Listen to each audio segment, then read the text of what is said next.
Thank you so much for having me. I really appreciate being here. I have 10-year-old twins, so even being on a plane by myself is a spa.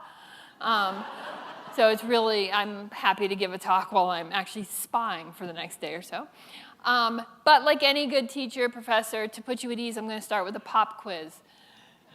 What do you think this is? What do you think is happening here? More importantly, what do you think are some of the bodily sensations? And you don't have to say them out loud, and we're going to keep it kind of clean.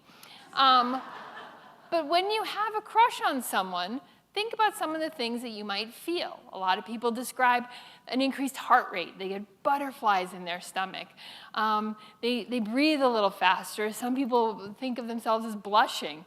And when we think about what these physiological responses can do and how they... Oh, that's a different story. So if you jumped in for a quick swim and you saw this guy, what kind of bodily sensations might occur? Heart rate would go up, your respiration would increase, your stomach would do something, and you would probably flush instead of blush. So really tonight I'm here to speak to you about the dangers of dating. Actually, that's not true either. Hopefully, all those body signals, once they get to your brain, elicit different behavior, right? Because in an ideal world, we should respond very differently to, I have a crush, I'm about to be crushed. Those should provoke very different responses. And this comes down to an old ideas about emotion and cognition. And this sense that the emotional system is literally that, it's feelings, it's bodily states. And the cognition is how we come to think about them. And what I would like to try to convince you tonight to think about is that, yes, these systems exist, and when you're quite young, they exist very independently. But part of the job of human development, part of the work of human development, is to actually blend these systems, get these systems fully coordinated, working well together across time. Because, and this is something that, it's a hard sell to your age group, but there is no decision you make that is completely free of emotion or free of decision. Once these guys get together, that's how you combine those.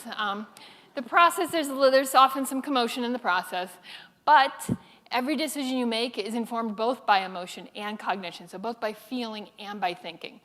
But until we get to understand, as individuals, what our body signals mean to us, they're not always as useful as they will be in the long run. So we're going to talk about that.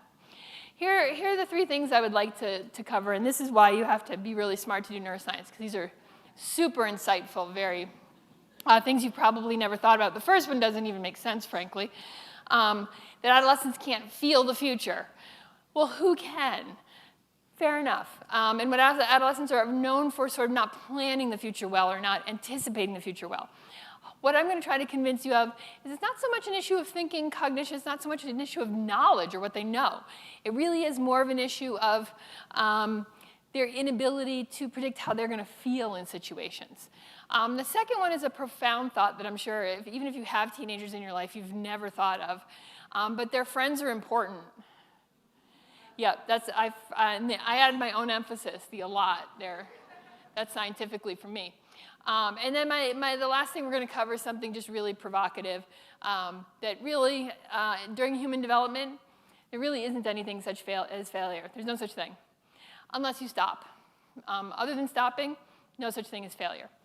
Now, in order for all this to make sense, I'm going to have to teach you a little bit of neuroscience, and I don't want anybody to be nervous about it, because it's actually quite straightforward, and I promise I will walk you through it quickly and painlessly.